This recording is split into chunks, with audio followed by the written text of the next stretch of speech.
2026年1月4日福音，我們從東方來朝拜那君王。恭讀聖馬竇福音2章1至12節。當黑落德為王時，耶穌誕生在猶大的白冷。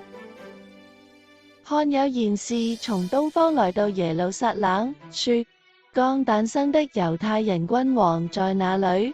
我們在東方見到了他的星，特來朝拜他。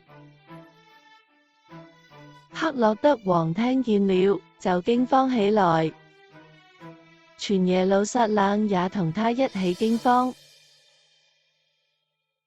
黑落德王便召集了眾司祭長和民間的經師，仔細考問他們，默西亞應當生在哪裏？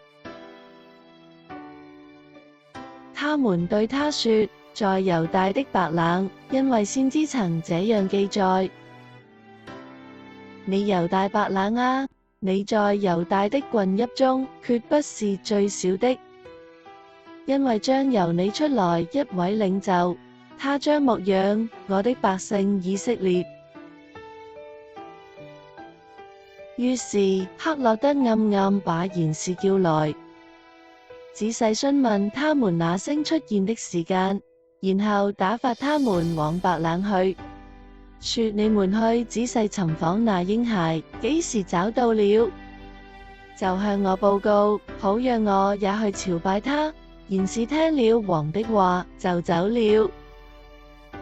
看他們在東方所見的那星，走在他們前面，直至來到嬰孩所在的地方，就停在上面。他們一見到那星，極其高興歡喜。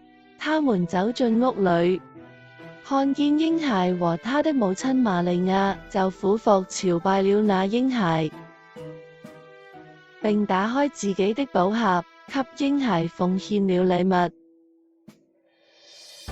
即黃金、乳香和沒藥。賢士在夢中得到指示，不要回到黑落德那裏，就由另一條路返回自己的地方。上主的話。